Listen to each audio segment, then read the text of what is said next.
بسم الله الرحمن الرحيم الحمد لله رب العالمين والصلاة والسلام على رسول الله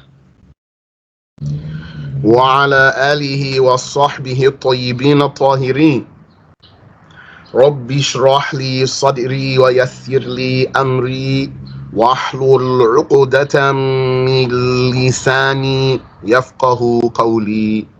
Let's first start by seeing exactly what is the marriage contract, the bare minimum of it. Correct your intentions.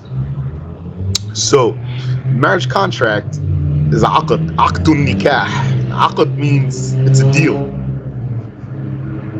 So, it's a deal means it needs dealers. So, who are the dealers in the marriage contract? You have a woman, a man, fundamentally, of course. But there's still some more people involved in this contract. If you're doing simple sale, you just need the seller and the buyer. If you're doing a debt transfer, you need someone to transfer the debt to a third dealer. Nikah has also some other people involved in the deal. That's going to be fundamentally, before we talk about any exclusions, that's going to be her guardian, the woman's guardian. And that's going to be some witnesses. So that's 5 people. 2 witnesses. So that's 5 people. We didn't talk about all their conditions yet. This is the saying of a majority of scholars, which is that a woman can't give herself away in marriage. So there's going to be 5 people. Not just a man and a woman and 2 witnesses. But according to Abu Hanifa, a woman could give herself in marriage, according to whatever rules they talked about in their madhab. So 5 people are involved in this contract here, and you need to know that 4 of them have to be there. 4 of them have to be there. Be there means there has to be a meeting. And meeting here is not over the telephone, it's not over video. The word that I learned in the Arabic books and the books of fiqh is hudur. Hudur. That means their presence, their attendance. The attendance. So 4 of them have to attend. Who are those? The groom, the guardian, and the 2 witnesses. Why doesn't the bride have to be there? Because her guardian is there. Her guardian is basically her attorney. It doesn't have to be the imam. That's something you have to teach some people. In the first place, it wouldn't even originally be the imam. It would be her own father. So why people think has to be the imam, I don't know. The imam of the masjid. And it doesn't have to be in a masjid. So somebody might say, oh, you didn't get married in the masjid. Like some people who did a marriage contract somehow. Some people might say, you didn't do it in the masjid. You didn't do it with the imam. None of those are conditions, actually. So the guardian, the groom, and the 2 witnesses are going to be in attendance. Then there has to be some statements. So now I just mentioned to you everything that's the marriage contract. I still need to unravel some things for you. Because everything that's the marriage contract is the bride, the groom, the guardian, the witnesses, and the statements. That's the marriage contract. I didn't say dowry. There's still going to be a dowry, even if you don't mention one, though. But the dowry is not the marriage contract. The dowry goes along with the marriage contract, and actually the dowry is what the man pays for this deal. Because what's the deal here? The deal here is that he pays some money, and what he gets is access to this woman. So that's the marriage contract. So all of those have their own conditions, though. So let's run through the most obvious ones, inshallah ta'ala. So if we start with the bride, her condition is that she's not already married, and also that she's not presently in an iddah. And if the man is a Muslim man, then it's a condition that she's a Muslimah, or a Yahudiya, or a Nasraniyah, a Muslim, Christian, or Jew. Can't marry any other ones. And she can't be a slave also if he doesn't have an excuse. She can't be a slave if he doesn't have an excuse. Like she's Muslimah, slave, for example. What about the groom? He has conditions like that he doesn't already have 4 wives. If he has less than 4 wives, then he can validly conduct a marriage contract. And he doesn't need a guardian. Not once he reaches puberty. Once the male reaches puberty, he can conduct his own marriage contract without a guardian. But the female cannot conduct her marriage contract without a guardian ever, according to most of the scholars.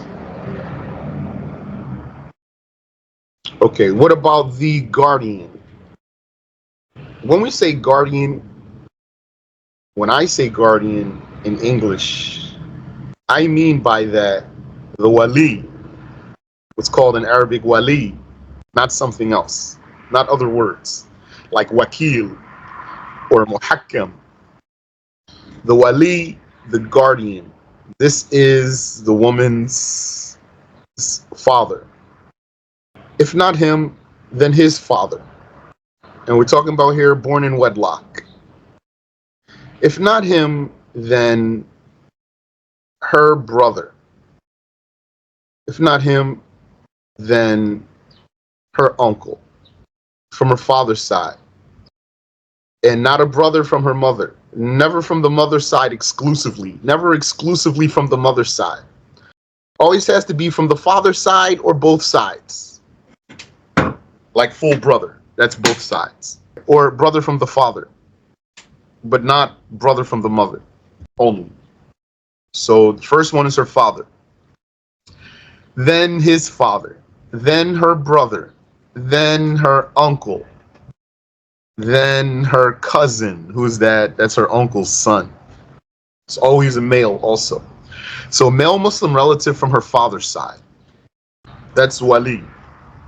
If she doesn't have any of that, then she can go to the caliph, if there were one. Or she could go to the judge. Caliph, one of his powers is giving women away in marriage. Maybe you saw it right there under the tree. Excuse me, assalamu alaikum. Can you do this marriage contract for me? I don't have a wali. He can do it for you. Or a judge, the caliph or the judge. If you had one. We don't have one. Yeah, not where I am. And if you are where I think you are, also, I don't think you have one. If not, then an appointed judge. He's called muhakkam. Caliph is called khalifa. Judge is called qadi. If you don't have wali, you don't have khalifa, you don't have qadi, then muhakkam, an appointed judge. That's just going to be a good brother. Then this engaged couple will go to this person, this good brother, together, and they say to him, yani, one of them can speak, but they are both speak on behalf of the other. They say to him, we want to get married, and we don't have wali or khalifa or qadi, and we want to appoint you to act as a judge in our marriage.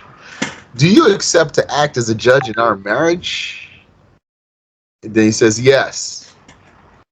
Now he can give her away in marriage, and he would say to the man, The statements will go between him and the man. The statements will go between him and the man. We didn't talk about the statements yet. Okay, so that's her guardian, or whoever takes his place. What about the witnesses? They have to be two pubescent, trustworthy Muslim males. And whoever gives the woman away in marriage has to be trustworthy except the caliph. Meaning the caliph retains his powers of giving women away in marriage even if he's a major sinner. So all the people who give the woman away, they have to be trustworthy. And the witnesses have to be trustworthy. But the man and the woman who want to get married, they don't have to be trustworthy to get married. It's not a condition in the bride and the groom trustworthiness. Only in the guardian and the witnesses. Trustworthiness means they don't commit any major sins. Or let me say it this way. Trustworthiness means they're not major sinners. They're not major sinners presently. And their small sins are not more than their good deeds. Overall, not on any particular day, overall. Their small sins are not more than their good deeds. And they behave in accordance with the manners of the good people of their class. They behave in accordance with the manners of the good people of their class. Their class means these witnesses. Who are they? Each one. Who is he? This one, maybe he's chief of the village. So he has certain status. So he's not just like a commoner. And maybe the other one, he's just a farmer. So each one has his own status, his own behaviors he has to adhere to be regarded trustworthy, or his own standards, let's say. Each one has his own standards for us to deem them trustworthy because of their class. So the chief, he acts like the good leaders of the community, and the farmer, he acts like a good commoner, for example. So they're trustworthy, and this trustworthiness is only apparent trustworthiness. This means you're not obligated to test the people to see if they're trustworthy or not. You don't have to ask them, are you a major sinner? But in our day, a lot of people have not learned the obligatory knowledge, and that's a major sin. A lot of people have not learned correct recitation of Al-Fatiha without excuse. Yani, they let the time pass in such a way that they became sinful. This is major sin. That's part of the obligatory knowledge. Now, I'm not saying that for you to be suspicious of any people in any marriage contract, your own or someone else's. Just go by the rule. The rule is apparent trustworthiness. So that means if you don't know any major sin about the person, you don't know any behavior from the person, I'm talking presently, then that's fine. That's sufficient. Like a stranger, for example, who comes and you say, brother, can you be a witness for us in the marriage contract? This is sufficient. But if you want, there's something you could do. I do it when I do marriage contracts a lot of times if I don't forget, which is right before we all say the words, then I just remind everybody to repent. And I remind them, this is major sin, this is major sin, this is major sin. I would say, let's say there's going to be a muhakkam to give the woman away, or anybody really, because so I would say, if anyone knows about himself he's a major sinner, let him not be a witness, and let him not give the woman away in marriage. And one time I remember one person, he said, I will not give her away in marriage, and then somebody else gave her away. Yeah. You're not going to let this stop you also like Brother Hassan, you're not going to let this stop you from helping brothers get married also if they need a witness. And I say, I'm not going to witness, I'm a major sinner. Unless you really know about yourself, you're a major sinner. But if you're not, then there's no problem. You just witness the marriage contract so someone can get married. Yeah, I see what you mean. Because otherwise, some people, who's gonna, if everyone says that they are major sinners, then who's Yeah. gonna have a witness? Yeah. That this is an important issue that we don't want to delay the Muslims from, unless you can see there's trouble here. Yeah, I see. And they need to understand the language of the marriage contract, these witnesses. And they need to see the woman's face or know her name. Like that she is Fulana bint Fulan.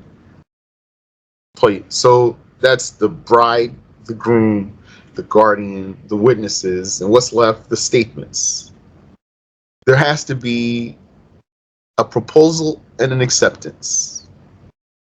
Either side can do either one. So an example of the guardian making the proposal is, I now give my daughter in marriage to you. And then the groom will say, I accept. So that's the proposal and the acceptance. An example of the groom making the proposal is like for him to say, give your daughter in marriage to me. And then the guardian says, I accept. And the marriage contract is done. If all the conditions are fulfilled, this marriage contract is done. Do you have any questions so far? Can you just repeat what the groom, like the example that the groom can say? I asked. Yeah. An example of the groom making the proposal is for him to say, give your daughter in marriage to me. He says that to her father. And then her father says, I accept. Barakallahu fikum. Yes, that makes sense. That's what I wanted. Thank you. So, yeah, alhamdulillah, it's that simple. And there's something that goes along with the marriage contract, which is the dowry. And there's some sunnah things, too, that go along with the marriage contract, such as a banquet. As for the dowry, according to Imam Ash-Shafi'i, it doesn't have a minimum and it doesn't have a maximum. Doesn't have a minimum, it means anything that's money. Anything that has a monetary value. Doesn't have a maximum means doesn't matter how expensive it is. Doesn't have a minimum, it doesn't have a minimum means there's not an amount that's not enough to be valid. But there's sunnah. Whatever the Prophet ﷺ accepted in a marriage contract or accepted for his daughters is sunnah. I don't know all of the reports about that though, but that's the rule.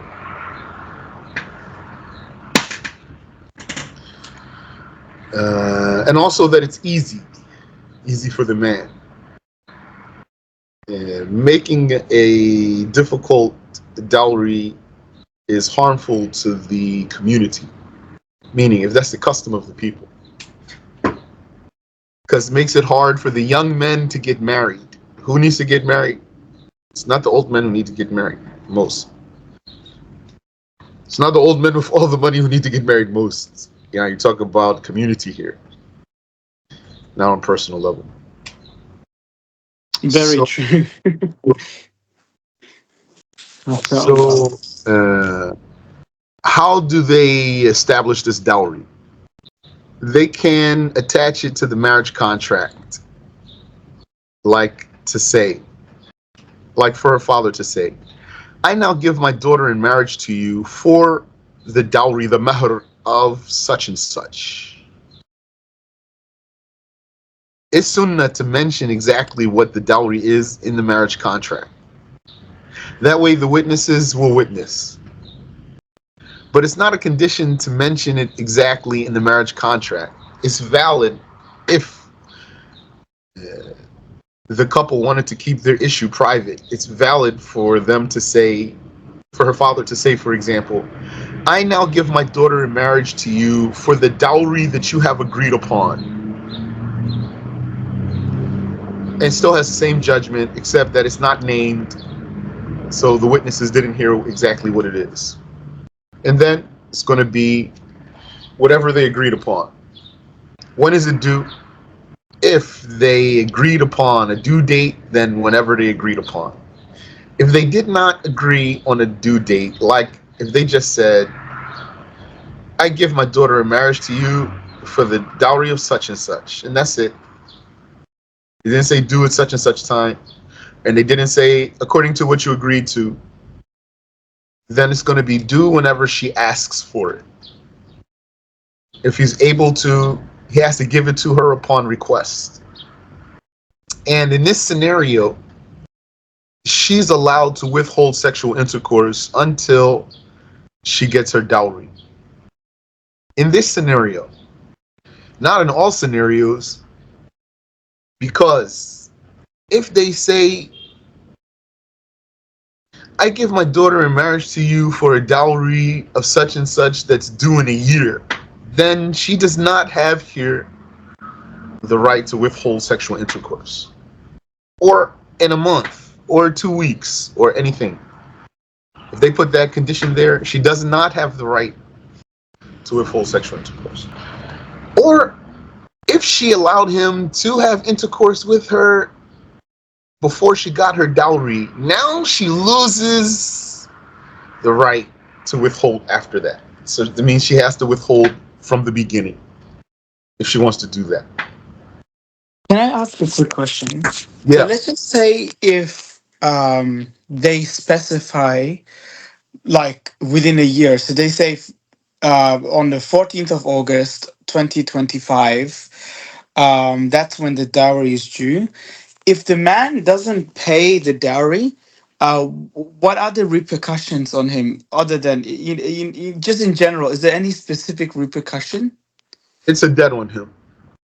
It's a debt. Okay, Yes. I see. I see. So he wants to give it to her before Yawm al Qiyamah. Mm, If he doesn't pay her because he's a miser, then that's haram. I mean, here, yes. he's able to, and he doesn't, then that's Yeah. haram. If he doesn't pay her because he couldn't, then he's not sinful, but he's still going to owe her. So Yeah.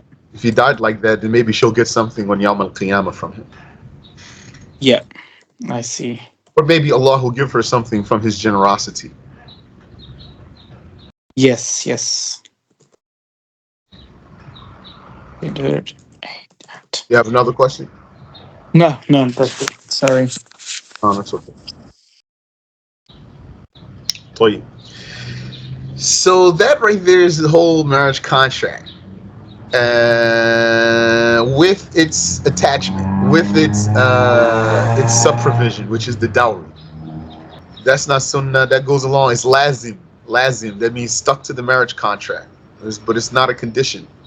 By consensus, no scholar said dowry is a condition for marriage contract. Now, I mentioned for you that there's a sunnah, which is the banquet.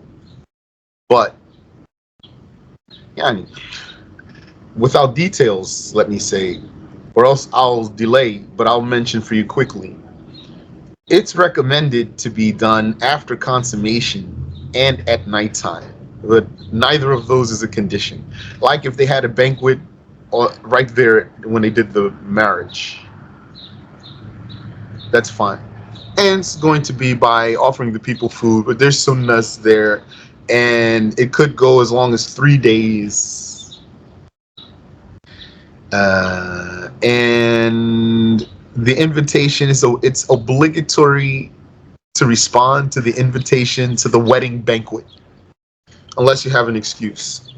But more important than that are the obligations. The obligations on the husband and the obligations on the wife. I'll start with the obligations of the husband. A man is obligated to provide for his wife who makes herself available to him. So that means she's not running away from him and she's not refusing him. Then he won't be obligated to provide for her. and for example, her family is not keeping her away from him, then he wouldn't be obligated to provide for her. If she ran away and came to him, then he'll be obligated to provide for her. He has to provide for her in accordance with his monetary status. In accordance with his monetary status, there's 3 ranks: rich, middle class, and poor. And this is on a daily basis, meaning these ranks vary on a daily basis, or possibly vary on a daily basis. So any day when he's rich, he provides for his wife like a rich man. And any day when he's poor, he provides for his wife like a poor man. This refers to the quality, as you could probably surmise. What does he have to provide for her? He has to provide for her shelter, food, and clothing, and few miscellaneous things. So that's 4 things. All of that's going to depend on his monetary status. So if he's rich, he gets her the shelter of the rich. If he's poor, then that of the poor. If he's middle class, then that of the middle class. Rich means he has enough money for the rest of his life. Poor means he doesn't have enough money for that day. If he needed 10, he has less than 10. If he has less than half, then he's destitute. Imagine Muslim woman, her husband becomes so poor, if Allah willed. So that's the lodging. Yeah, and you need to also observe the culture when it comes to the lodging. So suitable, even suitable for the poor people too. Like what the poor people get. So he's going to get her a place, for example, as a bathroom. It's going to have kitchen, for example. But if the people live in huts, then he's going to do whatever the people do. And the clothing. He has to give her 2 outfits per year as an obligation. One for the cold season and one for the hot season. Yani, for the winter season and the summer season. For the winter season and the summer season. And this is every year, did you say? Every year. Sorry? Yes, every year. So it means, for example, after 10 years of marriage, she might have gotten her 10 coats and 10 pairs of shoes, etc. Yeah. And 10 summer clothing. Or 20 pairs of shoes, rather. Sorry. Yeah. 20 pairs of 10 shoes. coats and 20 pairs of shoes. Subhanallah. Yeah, mashallah. Mashallah. Yeah, but of course she can relieve him if Yes. she wanted to. Yeah, he has to get her what enables her to go outside. And that includes the under piece for the scarf. The scarf and the piece that goes under the scarf. That's obligatory, that piece that goes under the scarf. On the man, yani. So, lodging, clothing, food. He has to provide for her the most common zakat applicable staple of the town. The most common zakat applicable staple of the town. So if somebody understood chapter of zakat, that's clear what that means. That means it's going to be a grain like wheat or rice or whatever is taken in zakat in that town. Or it's going to be, for example, dates or raisins, if that's the staple of the town. And yani, that's what you pay in zakat. He has to give her the most common staple of the town that's zakat applicable. If he's rich, then he has to give her what I'm going to call quickly here 2 bowls of this. 2 bowls. A bowl here in my words I'm giving you, it means two average size hands cupped together. Two average man's hands cupped together. He has to give her two bowls of whatever that is, and he has to prepare it also, not to give it to her raw. Yani. So if it's wheat, for example, he might make bread for her, or he might make mush for her, or he might make something else for her. I don't know what. Maybe he'll boil it for her, peel it and boil it, for example.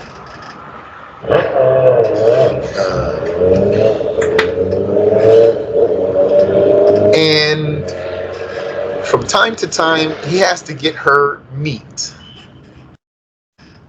And from time to time, he has to get her fruits and vegetables. I skipped something. So he has to give her on a daily basis this zakat applicable food, and he has to give her on a daily basis what people eat with bread. That depends on the culture. This might be cheese, might be olive oil. So if he's rich, he's going to get the top-notch stuff, for example. If he's poor, he's going to get what he can, for example. If he's middle class, he might get something on sale. If he's rich, he gives her two bowls of the crop. If he's middle class, he gives her a bowl and a half. And if he's poor, he gives her one bowl on a daily basis. And he has to, from time to time, get her meat. And he has to, from time to time, get her fruits and vegetables. So from time to time is a little ambiguous. So it just means don't fall off. Can I ask a question? So with the middle class, did you say a bowl and a half for the middle class, and how much for the poor? One bowl for the poor. One bowl. Yes. And there is another question. I don't know if Yes. you're gonna cover it. It could be that I'm jumping the gun here, but is there an equivalent, or is it just those two bowls of the most common staple? It is valid if a woman eats with her husband as families usually eat, to consider this as his fulfilling his obligation. I see. And if she eats with him in this way, she cannot after that ask for her prescribed amount for that day. I see. Thanks. But with the meal, does he still prepare it? So Yeah, she's not. It's not her obligation to cook a single grain. Okay, so even if when it comes to the grains and all of that, um, even in that, like, you know how the grain, he would prepare it and all of that, and the Well, I meats. mean, unless he wants to get a servant. But the point here is she doesn't have to do it. Yeah, she doesn't have to do it, and that is the same with if they choose to eat together, he would prepare it. Yeah, and she doesn't have to do that. I see. Yeah. If she wants to do that, she correct her intention to get the reward of a charity, being good to her family, being good to her husband. It's not an obligation, though. That's the Shafi'i school. SubhanAllah. It's interesting, too. Some brothers, they have right there a string of questions similar to yours. So, SubhanAllah. They will be surprised sometimes when they hear the Shafi'i judgment. Say, no, Shafi'i. Yeah. No.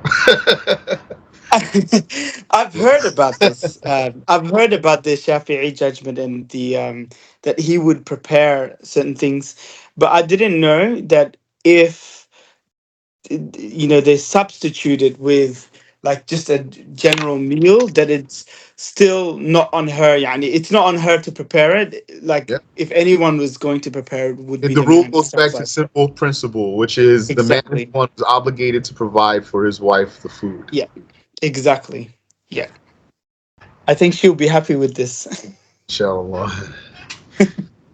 No. Yani, she doesn't have to go out the house and get food and bring it back and cook or any of that. None of that is her duty as a wife religiously. So now she's gonna pay her own bills though, but I don't want to jump and talk about the wife yet. So he has to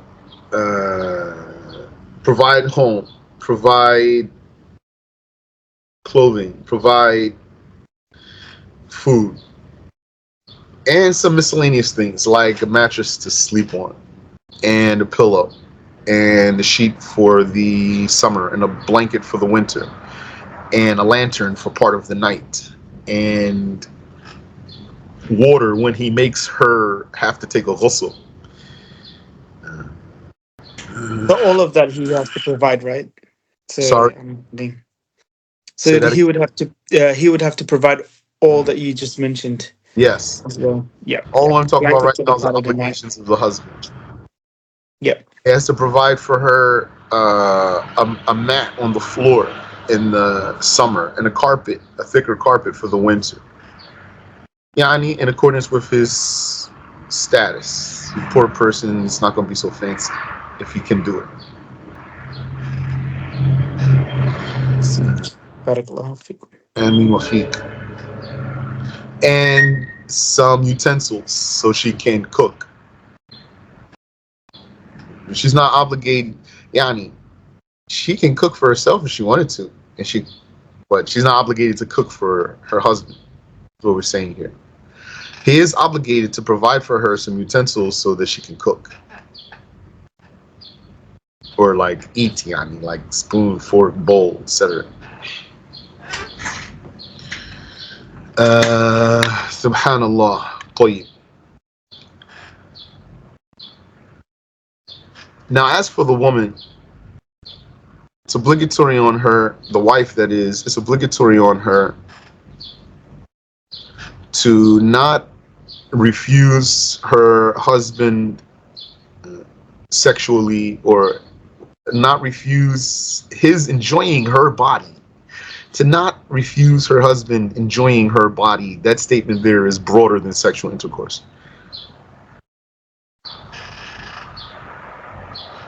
Uh, uh,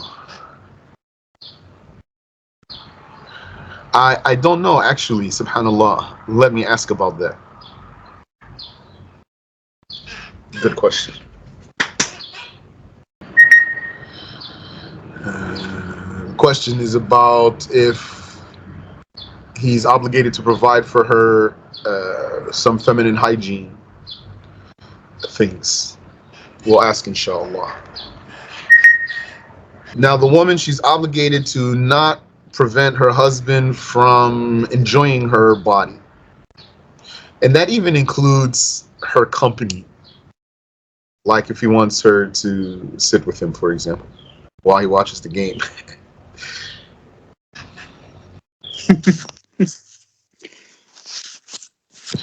Yeah, I do a lot of that. So, MashaAllah. no. Subhanallah. Yeah.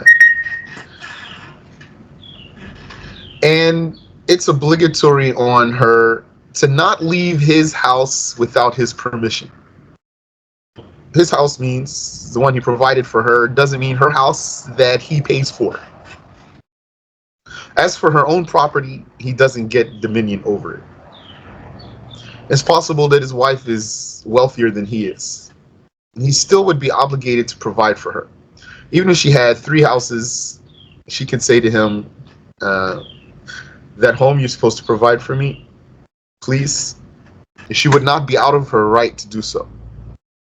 Did you say that if she has 3 houses, If then she she can had if she request for had two? 3 houses, Yeah. for example, maybe she has more. She's a millionaire, and then she marries a guy, and he's not even a millionaire. She still have the right to say to him, if he didn't, for example, could you provide that home for me, please? The one you're obligated to provide for me. She wouldn't be out of bounds here. So she's obligated to not leave his house without his permission. And she's obligated to not admit into his house whom he doesn't accept, even her own relatives. When we say she's obligated to not leave his house without his permission. We can say it in another way. She's obligated to not be outside of his house without his permission. She can't be outside of his house without his permission. Or we could say it another way. The man has the right to detain his wife in his house. The scholar said bluntly, Lahu habsuha, lahu habsuha. Habs is detention. He has the right to detain her. That doesn't mean torture her or be mean to her. It just means he's saying to her, no, don't leave the house. I don't want you to leave the house. Stay in the house. Why you need to leave the house? I want to. I don't want you to. It's my right. Stay in the house. But I'm going to be good to you, though. Just like she can say, this is what makes it easy for you. Because some of those things you might say, wow. But put it this way. What if the man said, I don't want to spend any money on my wife? So what would you say? Say, well, it's too bad, isn't it? Yeah. Maybe you should change your mind about feeling like that because you have to anyway. So same thing. And she's obligated to protect herself from smells that prevent him from enjoying her. And it is, yes, obligatory on him to provide her with, I'm going to use this word, deodorant. Doesn't mean necessarily the thing you take and you put it under your armpit. They call that deodorant. I'm using it in a broader sense. He's obligated to provide her with deodorant. And she's obligated to wear what he likes for her to wear if he provided it for her. So this might be a weird question, but regarding the company part, if the husband doesn't want the company of his wife, is she obligated to leave the room, for example? I haven't heard about this. Yani, once he has her in his house, can he restrict her movement in there? I never heard about this case also. That's a good question. MashaAllah. Inshallah, you're going to marry a smart woman, brother. Subhanallah. Yeah, mashallah. All the right questions. May Allah protect Even though sorry? May Allah protect both of you. Ameen, ya Allah. Ameen, ya Rabb. Yes. So the last thing I mentioned is that she would be obligated to wear what he likes for her to wear if he provided it for her. Not if it's hers. He can't make her wear her own clothes. Yani, he's going to give her clothes and make her own it also. All of what he's obligated to provide for her, he's obligated to put it into her ownership except the lodging. So it doesn't still belong to him except the lodging. And that's different from other dependents. Who are your other dependents? Your prepubescent children who don't have any money of their own. Your poor Muslim parents. Your Muslim slaves. You have to provide for them. When you provide for them, the clothing you provide for them, it's yours. And the food that they're swallowing, that's yours. But for your wife, it's hers, except the lodging. So I don't know if my notes are correct. So I wrote she will be obligated to wear what he likes for her to wear after providing that to her. So it's not the clothes that she already owns. He can't make her wear her own clothes. That's correct. That she owns originally. Okay. Yeah. Now, if I were doing a marriage contract and they wanted some, or they needed, if I had the opportunity, all what I said to you now, I would say it before I actually do a marriage contract. All the people are there, their families there, and everything.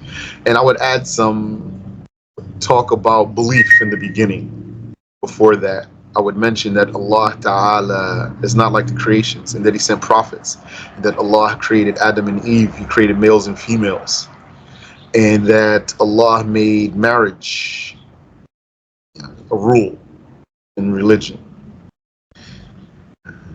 And then I would start talking about all the stuff I talked about with you guys now. And maybe I was talking a little slow sometimes today, though. And maybe also I said some extra things for you since we have more time. If you have a marriage contract, you don't want to take long, long time. And if I manage to squeeze the time in, I will talk about divorce quickly, but that's a lot of information. Sometimes, though, I'm afraid that I'll never see these people again. I want them to hear some knowledge. So, all of what was said today is a good block of information that goes together and is appropriate to stop here. Inshallah. Okay, inshallah. Yes, sister. So I do have some specific questions regarding intimacy and conceiving children. I don't know if it's appropriate in this setting. Yeah, that's fine. If you want to ask, go ahead, please. Okay. Well, subhanallah. Whatever I saw in the book of marriage, Kitabun Nikah, I never saw that there's a section on intimacy. Rather, there's a rule. There's a few rules, like that anything is permissible except sodomy and having intercourse while having menstrual blood or postpartum blood or during obligatory fasting, and also forbidden to swallow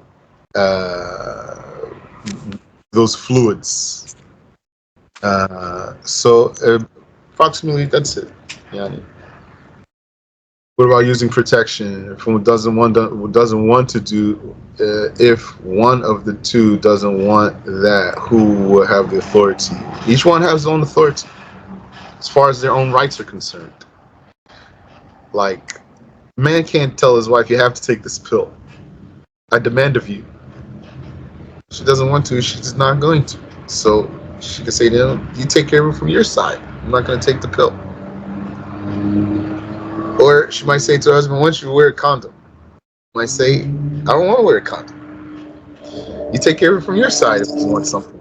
For example. Okay, what about pregnancy? I need a more specific question. Can a husband demand a child from the wife? Neither of them have any power over that. But what he can do is demand sexual intercourse. You're welcome. Okay, mashallah. Subhanallah. As for abortion, according to some scholars, it's haram. Period. No detail. According to some scholars, aborting the flesh clump before a soul is blown into it is not haram. Or blood clot. Aborting a blood clot or a flesh clump before a soul is blown into it, some said it's not haram. Talking about the old scholars. Do the husband and wife have? What if, like, if the wife just doesn't, talk? Because I look at a lot of Western debates about this, and this is not specifically to pertaining to my own situation, but sometimes they discuss this, and sometimes, for example, the husband might feel a type of way if a woman does the abortion, because the woman say, "Well, it's my body, I'm gonna do it." So if it is according to those scholars that do say, before a soul is blown into this, piece of flesh, then you can abort it. Then, do they say anything about the husband's input, or whether he can put input or he doesn't, or something like that? I haven't heard anything about it. Okay, no worries. Mashallah. You said, but in the way with, for example, AT, right? I heard you can't go to a doctor and expose your awra for an abortion before it reaches 120-day mark, right? It's correct that you cannot go to the doctor to expose your nakedness for without an excuse, without an emergency, without urgency. It's not only excuse, Yani. Could say excuse if you want, but if you want to have more clarity here, without urgency, you can't do it. The Arabic word is darura. Without a darura, that's more than just a checkup, for example. So that's what I can say as far as rules concerned. So most of the time, it seems abortion is not darura. It's not emergency. It's not urgent. So somehow, without exposing the aura, might be something when you say a T. I don't know about a T. There might be some things that are inserted into the vagina that trigger abortion, trigger ejection. There are pills nowadays. Subhanallah. So there are pills that they use or that trigger it. Oh, okay.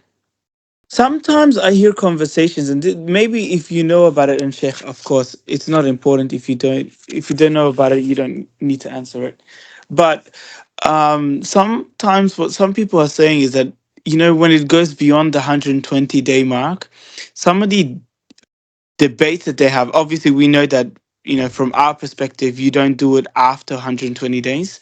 But sometimes what people say is that she will go along quite late in the pregnancy, and then she'll have like a medical emergency where the doctor basically says it's either the baby or her life.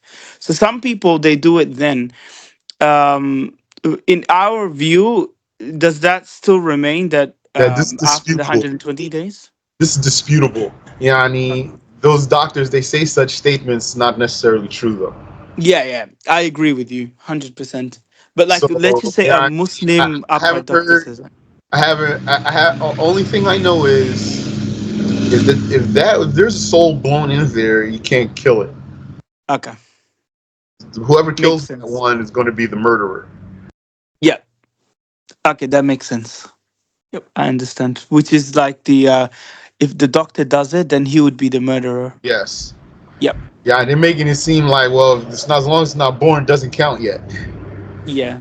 Which is not true at SubhanAllah. all. Those kuffar are so unjust. Subhan. 100%. Because even with us, we can take the saying that it is completely haram to do it, Mm-hmm. and yeah, and I don't know why they're very bent on killing the child. Subhanallah. I don't know why. Yeah, very bad people, mashallah. Subhanallah. Subhanallah. Subhanallah.